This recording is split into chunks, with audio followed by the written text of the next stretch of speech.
Welcome to Brave. Be inspired by the best leaders of Southeast Asia tech. Build the future, learn from our past, and stay human in between. I'm Jeremy Au, a VC, founder, and father. Join us for transcripts, analysis, and community at www.jeremyau.com. Hey, Jonathan, welcome to the show. Hey, thanks for having me, Jeremy. Appreciate it. I'm really excited to have you on the show because you're a founder in Singapore tackling advertising technology. And it's just been amazing to see that you made the transition after a strong set of experiences as an operator. And so I'm just kind of curious about all of that. Before we get into it, could you introduce yourself professionally? Sure. My name is Jonathan Egg. I'm currently the co-founder and CEO of Partipost. We're crowd marketing. We call ourselves a crowd marketing platform, and we connect brands to influencers. Of course, for us, the definitions of influencers is a little bit different than the usual people who have a lot of followers on Instagram and social media. So for us, our original vision was actually to connect or allow anyone to be an influencer. You could have 200 followers. You could have 500 friends on Facebook. So we're really looking at how do we allow brands to connect to these regular people, I should say, and be able to post about products as well, and really be able to be paid maybe a little bit on the side for their kind of word of mouth marketing, I would call it. So I think that was our vision getting started. And now we're in 5 countries in Southeast Asia. It's been close to 5 years already, so it's been a while. But yeah, that's kind of a general kind of description of what we've been doing. Amazing. So tell us about what you were like in university, because you started out in electrical engineering at the University of Illinois. So I'm just curious about what were you like? Were you already thinking about startups and technology back then? Actually, not at all. That's a great question. Super different, I think, my mental state back then compared to now. I think in high school, and I was in Singapore at that time, looking at different colleges and universities in the US, I didn't know where to go. I applied to a bunch of different places. Maybe this university is really good at engineering. This university here is really good at business. And so kind of asked my dad, what should I do? And he's like, son, I think you seem okay and pretty okay at everything. A little bit of here, A's here, whatever. But since you don't know, why don't you just do what I did? And it was engineering, computer engineering, electrical engineering, that sort of stuff. So I kind of just picked that path at the University of Illinois at Urbana-Champaign to do, electrical engineering. So that's kind of the path I took. At that time, I was just trying to graduate and get my degree. Didn't have any clue about what should I do afterwards. So super lost at that time. But that's also where I've met my current co-founders there too. So I guess everything happens for a reason. But yeah, I really didn't know what to do. After I graduated, I went back to Singapore and I guess was looking for work to do there. I really didn't know where to go. Then a few friends were like, why don't you go into the finance industry? That's where all the money is. So kind of shifted over there and worked at a family office for a little bit, a few years there, right out of university, and did some algo trading, programming, traded, you're US times, you're sleeping at 4 a.m. and stuff. Life is probably not for me after like 20 years of doing this and sleeping at 4 a.m. every day, and decided to start this. So that's kind of a little bit of background. So how did you go about starting this with your university classmates? Yeah. So I was working at the family office for, I think 4 or 5 years already. And just nice, my co-founders, actually one is actually Indonesian and the other one is from Taiwan. We all met at the University of Illinois back, now it's like 10 plus years ago, super long ago. They were working in the US and Indonesia. One of them, the US one, was moving back to Taiwan. The Indonesian co-founder of ours wanted to look for a new job. So everybody was kind of perfect timing, transitioning to something else. And I kind of had this idea, pitched it to them. They were like, okay, let's do it before, we get too old and have kids and get married and stuff. So let's just do this. I think it's a great idea. And I think we really just wanted to work together and build something together. Of course, the idea had to be right and we had to believe we could see it happening. It could be kind of in the future and happening in the next 4 or 5 years. So that's why we kind of took a stab at it. What were they like in university? Everyone was just hanging out at the time. Was there ever an inkling that one day you go into business with them? What was it like hanging out with them? Actually, at that time, not at all. to be honest. Yeah, I can't lie and say, oh, we had this great idea. We were working 10 years ago. We were always playing basketball together. We always did projects together. And I think it built the foundation for our relationship and our trust, having different roles, in sports, right? I mean, I think business for me, or startups too, is kind of like a sports team. I think some people say that. And you kind of know your roles. What do you do? Are you, for basketball, are you a shooting guard? Or are you this role, right? Are you a center? And what's your job? So Wellness is outlined really clearly. And we knew we had that trust and working relationship already in projects or on the court, playing sports. And I think it kind of went from there. So I picked them. Not every friend you can kind of work with in starting a startup. So let's talk about that. How did you know they were the right people to do a startup with? Because so many people ask that question over and over again. What would be your point of view on that? Well, actually, I think a lot of it comes down to the personality of us three founders together.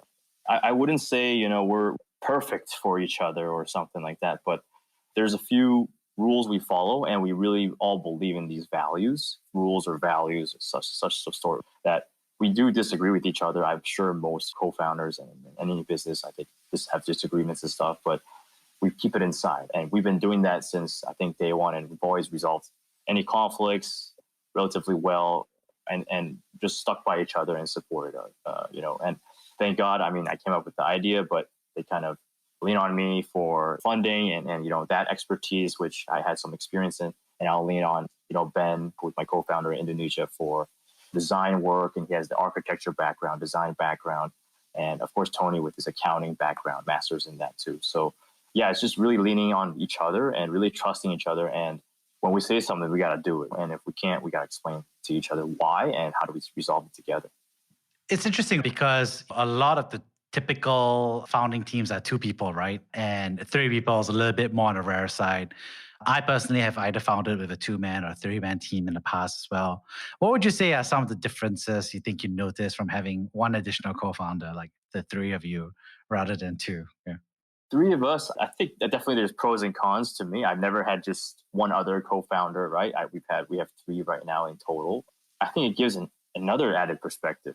Since we're all kind of based in different countries right now, it's really refreshing to hear what's going on in Taiwan, what's going on in Indonesia. And our personalities are similar, but also different, right? We have the values and core principles that we have aligned on. But Ben, on one hand, I think I could say this on air, but he's more conservative. You're doing forecasts and stuff, and he's like, I don't know about this. Let's do it a little lower, right? This would be more safe. I'm like, you're in Indonesia, you have a lot of users there and people there. Why is it lower than Taiwan's forecast? What's going on?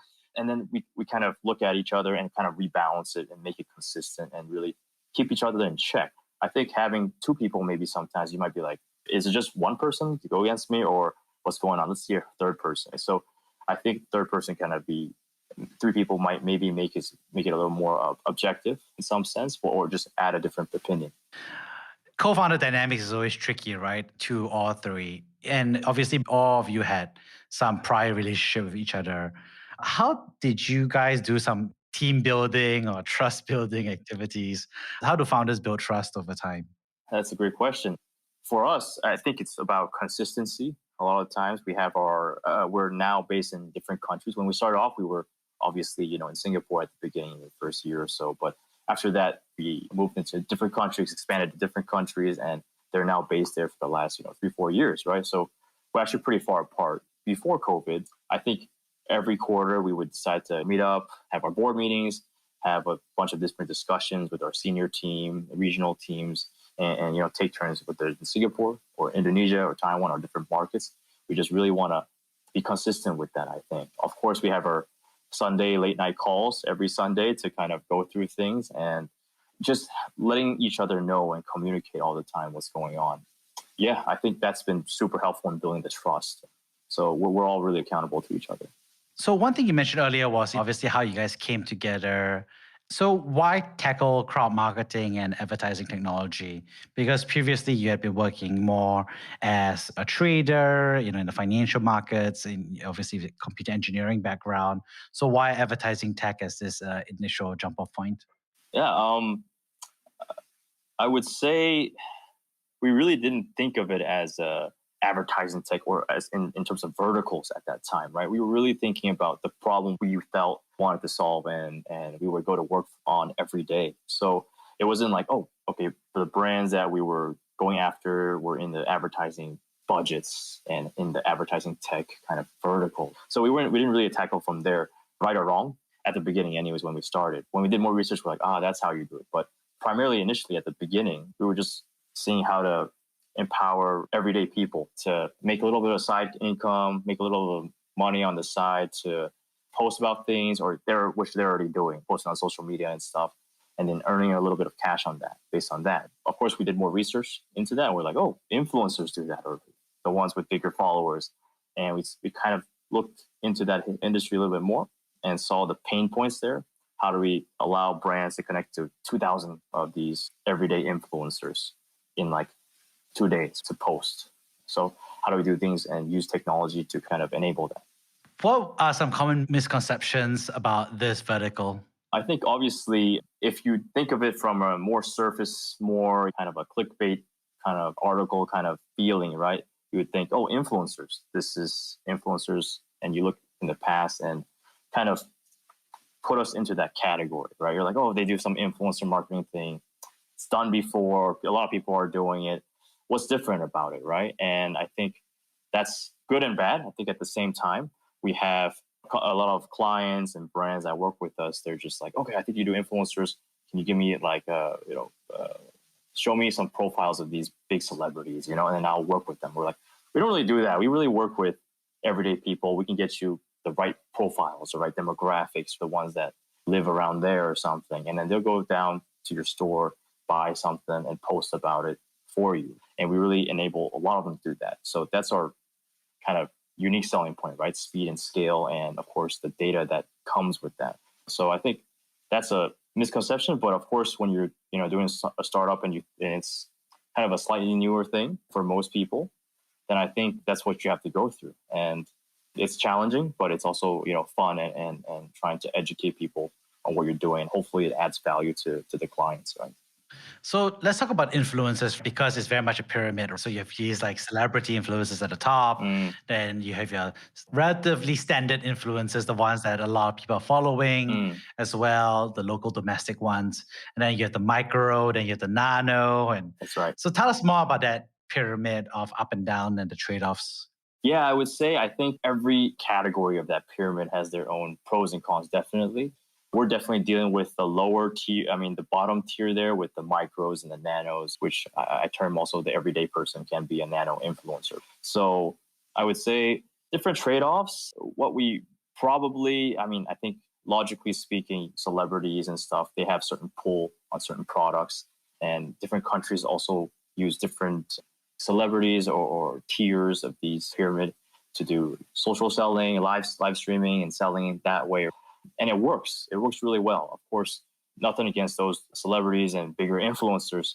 They think they've been around a while, and I think they'll continue to do really great. I think our proposition is how do we get to those, how do we bring this new supply of micro and nano influencers into the pool and enable them to be as effective or potentially more effective than bigger influencers for some brands. Of course, if you're a brand that's in the luxury vertical, right, maybe you still want to be associated with a celebrity or something.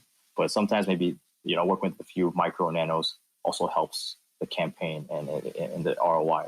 Ultimately, we think that using everyday nano influencers has more trust. And when you hear your friends talking about something, which is a nano influencer, right, assuming that they're saying stuff authentically, that you believe them and you know them really well yourself, they like Italian food and they post about it, you're likely to go try it out too if you like it. So I think that's the differences. So that's a tricky part, of course, you talk about authenticity, right? And one of the tricky parts is that a lot of the influencer activity out there doesn't feel authentic. So how should brands be thinking about how to maximize the authenticity of their influencer budget? Yeah, that is a tough balance to strike, I think, at times, and something we're always trying to work on to aspire to do. I think whenever you throw money into things, it gives off people's impressions like, you're just doing it for the money, or is it authentic? And you try to, it becomes a question mark. Maybe they do love the product, but you kind of get the sense that it's a little tainted maybe, and you're not sure as a viewer or consumer if you're looking at a post of an influencer. I think what we try to do with our platform, though, is that we have a bunch of different polls or questionnaires, and we ask a bunch of different questions like, what's a good example? Let's say, what sports do you like to do? So we'll have a bunch of different questions like that, or what products do you like to buy? Beauty products, hair products, or whatever. So we'll really give that list out, and we want these nano everyday people influencers to answer these authentically. When they complete this questionnaire or these surveys, then we're able to give them the campaigns, which are associated with these brands that they like already. So I think we start with finding out how they're authentic first, what they're truly like, and then we show them the campaigns to fit them. And hopefully they're doing stuff that they already trying out a different product, eating at a restaurant that they already like, and they're just kind of pushed a little bit to post about it. And I think that's kind of how we're figuring out that balance right now. So there's a lot of truth there because you're providing that middleman or intermediary dynamic to help match the right person to the right brand. Mm-hmm. So it does, because at least there's not visibly and obviously a mismatch. Mm-hmm. And so I think there's a lot more value there. And I guess that's true of every type, right? Celebrity, nano, whoever it is. That's right. I guess I want to kind of circle back to what you said earlier, which was the brand always has to make a decision between, okay, is a celebrity or top influencer versus micro or nano influencer. And one thing you mentioned, of course, was brand prestige, right? So that's one as well. That's super obvious. What other criteria would push a brand to go more for the micro and nano dynamics?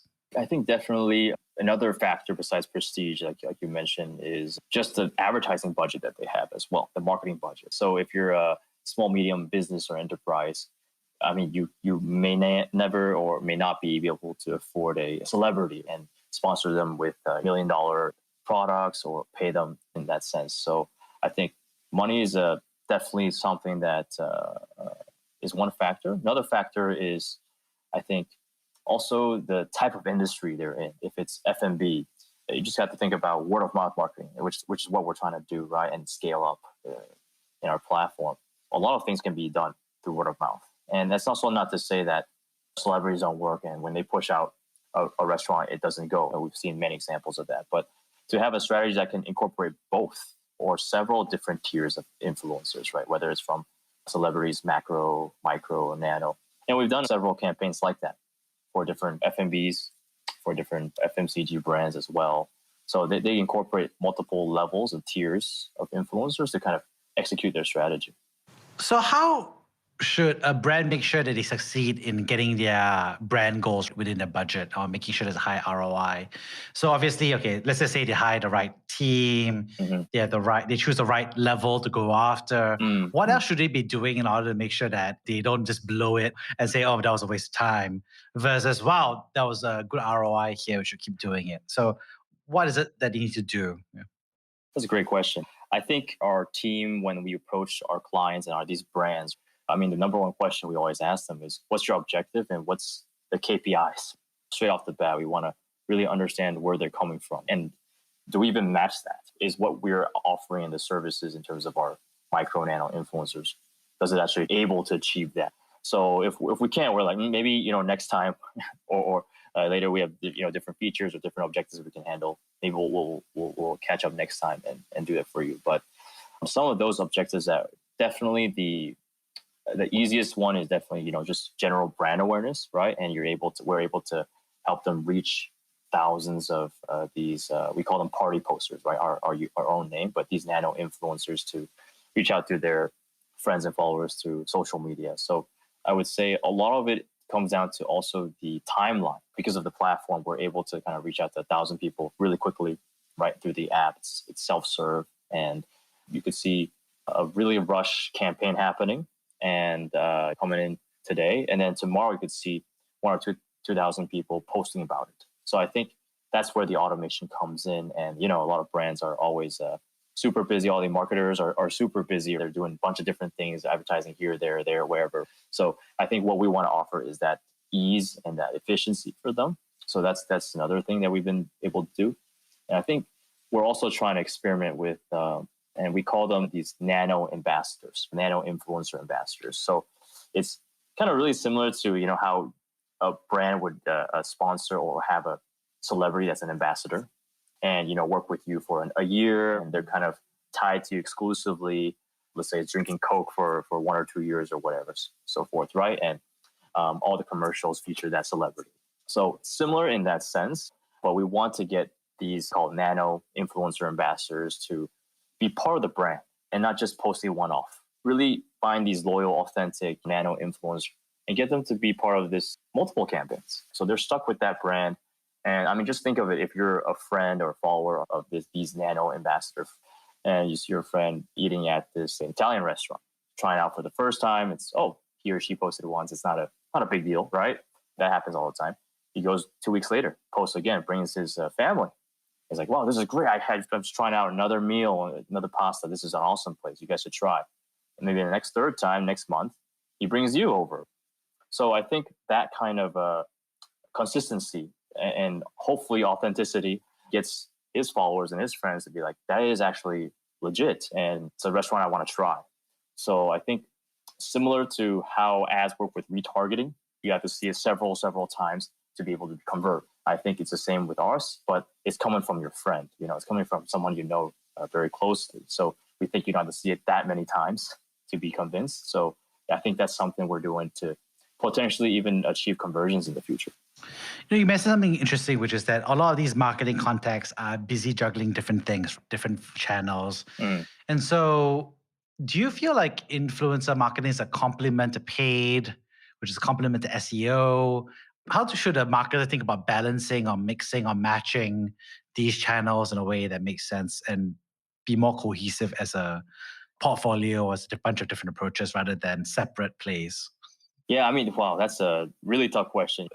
If I was to answer perfectly, I'd be doing a job, which is tough. I think different brands obviously have a different mixture of baskets, maybe 20% in these type of ads, digital marketing or paid ads, and 10% in influencer marketing. So roughly from my knowledge, I think in Southeast Asia, of course, on average, it's about 5 to 10% of most brands' budget is into influencer marketing. And we think it's growing according to some reports and statistics.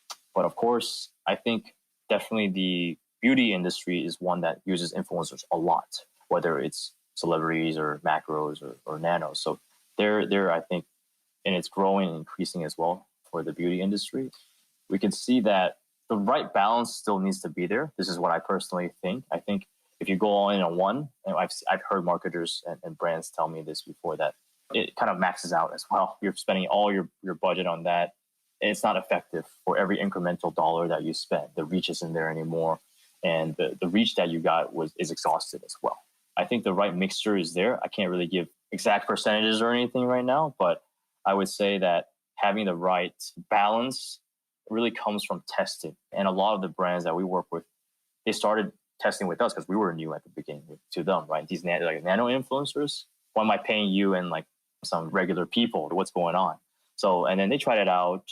It was effective, not for all, but for hopefully most of them. And more than 50, 60% of our clients, after they run one, they do come back and say, oh, it's actually pretty effective. I want to experiment a little bit more, or I think I want to, it's been working. Let's do more. And all this A/B testing and marketing. So I think hopefully if we collect more data on our users, our nano influencers, understand more about what campaign mechanics really work for different industries and verticals, we can generate better ROI as we collect more data. And are there geographic differences between the various nano and micro influencers, because you're doing 5 different geographies? So you must seek a lot of variation, not just in lifestyles of the nano influencers, but also different approaches, right? Definitely. I mean, just comparing, let's say, like Indonesia to Singapore, right? Indonesia is huge. And just alone there, we have over 500,000 users using our app as nano influencers. So I would say they also have more followers as well, right? Just on average, just because of the population. So the definition for a nano influencer there is a little bit different. The range is a little bigger. Maybe some of them have like 3,000 followers, and that's normal. Whereas in Singapore, it could just be me also, but from our stats, we don't have that many followers on Instagram or friends relative to like Indonesia, let's say, or even the Philippines, which is a really, really social country. And they're using Facebook to search for things like Google, in fact, right? From what I hear. So I think every country has their own definitions of what are nano, micro, like you said, is really, really different definitions. And also the way they interact and how the clients perceive them. I think there's also definitely some local differences as well. For example, Taiwan has a lot of celebrities. They have a culture of that, and super, super famous ones, right? That go to China and become world famous. So they do have that, how would you say, that environment and that population that, hey, you have a lot of followers and I do trust you more. So our nano influencers there, I would say the range is even bigger, even though it's not a huge population like Indonesia, but from 10,000 followers and down, we'd still call them like a nano influencer. One interesting thing is that you see a lot of brands struggle between creating like a total global/regional marketing campaign and versus more localized to the region, localized at the country level. And localization can range from media assets all the way down to like the choice of influencer. And I think recently we saw in Singapore, like Lazada and Shopee had totally different approaches to their influencer strategy about who they pick. I think one chose a much more Korean stars to cover the whole region, saying like, hey, K-pop is a consistent love. And then someone else picked more country-specific top influencers for that country, but definitely a contrarian pick from most, they wouldn't be heard of in other countries. So what do you think is the right balance for a regional brand to be thinking about influencer marketing in various countries? Yeah, that's a great question too. Yeah, the few regional brands that we work with, they do really appreciate that we're in several countries, 5 countries right now, and hoping to expand to 2 more in Southeast Asia.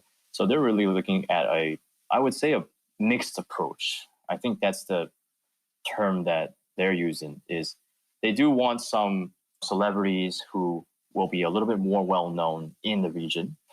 Could be a global star even from the US or from Korea, which is, K-pop's huge now. But they also want to mix it up with a few local stars too. So I wouldn't say it's either or, but what we suggest is, especially at the beginning, is to try it out. Try a few, whether it's the mixture in local and regional or global type of strategies and influencers, but also try to mix it up with the type of influencers.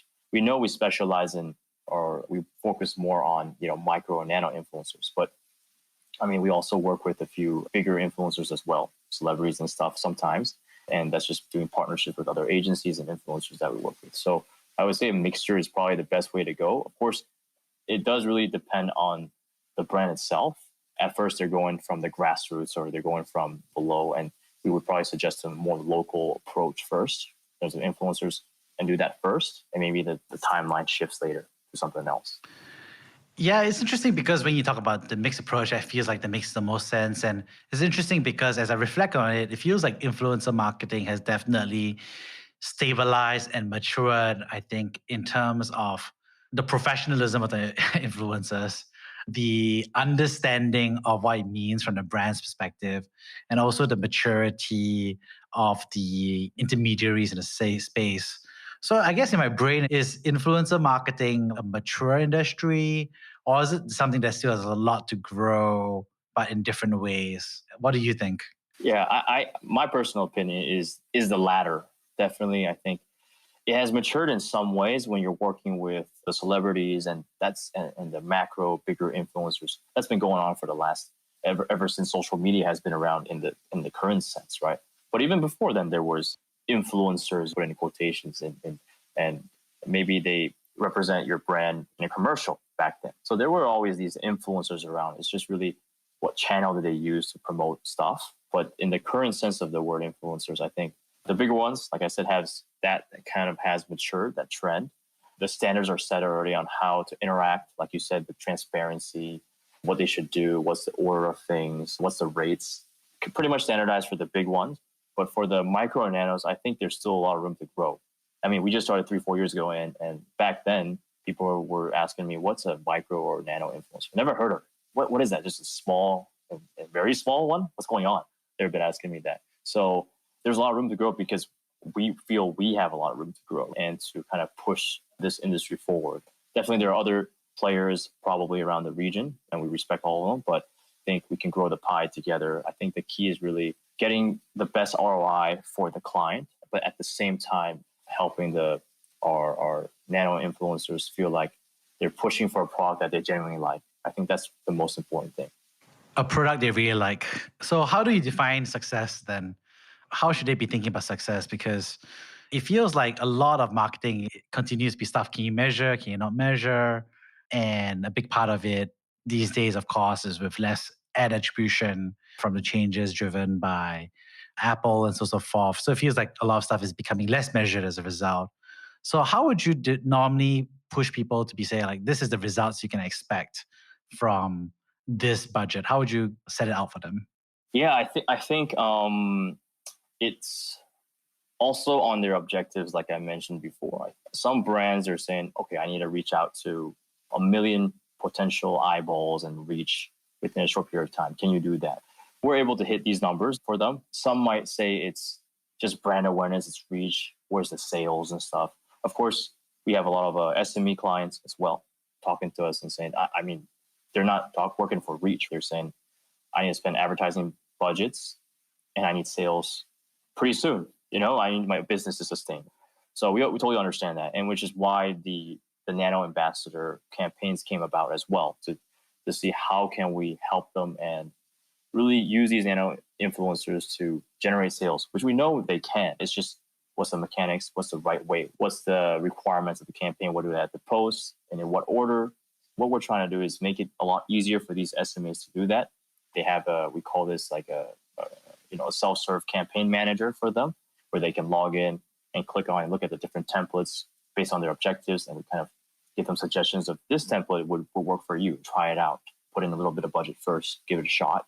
If it works, you can ramp it up. So we really want it to be sort of like the Google ads, or the Facebook ads of nano influencers, if you will. So I think that's something we're aspiring to. We're definitely not there yet at all, but I think we have the foundations there, and I think we're getting there. Amazing. There you are, and you've learned so much over the years. Could you share with us a time when you had to be brave? Yeah, well, brave.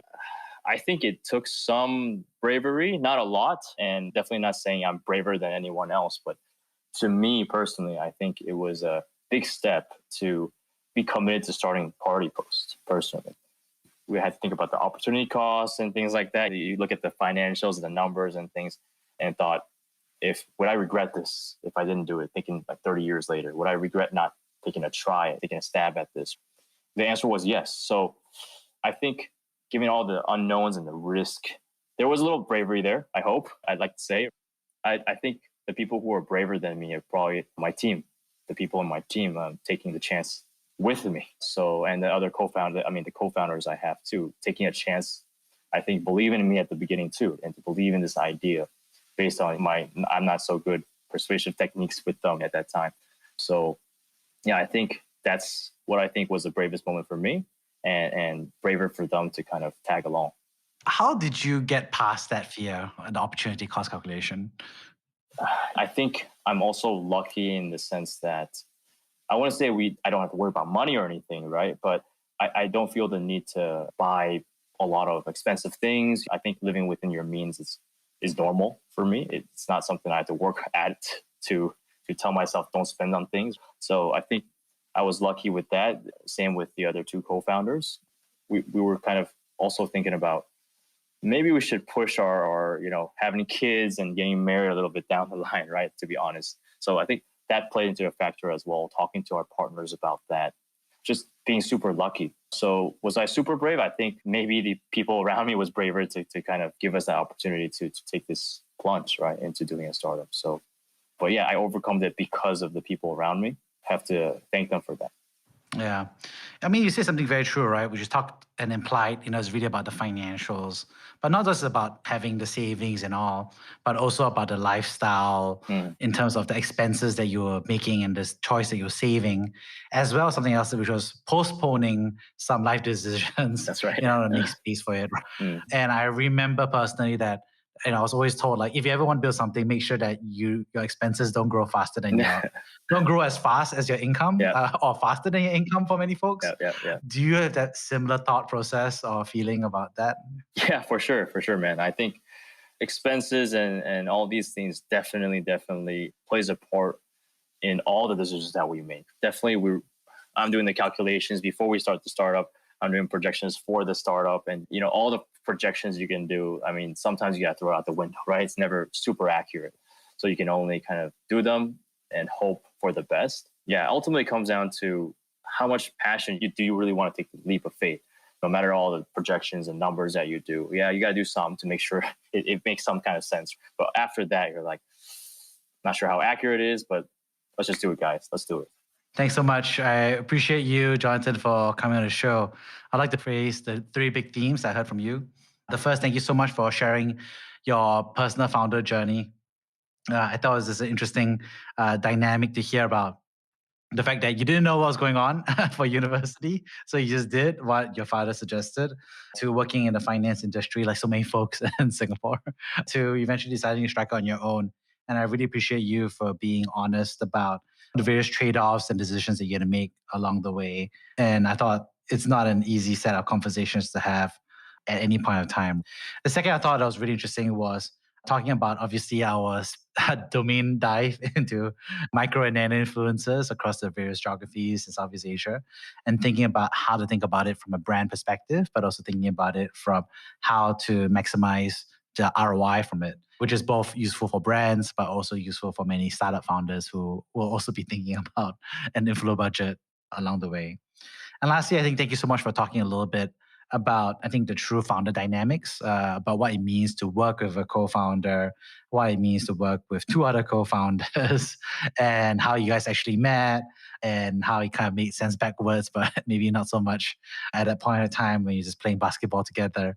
And also, I think talking a little bit more about how to manage and minimize risk and calculate the opportunity cost, and be thoughtful about how you're going about it. Thank you so much, Jonathan, for coming on the show. Thank you, Jeremy. Thank you for having me. I appreciate all the time. Thank you for listening to Brave.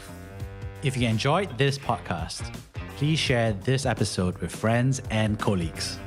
Sign up at www.jeremyau.com to discuss this episode with other community members in our forum. Stay well and stay brave.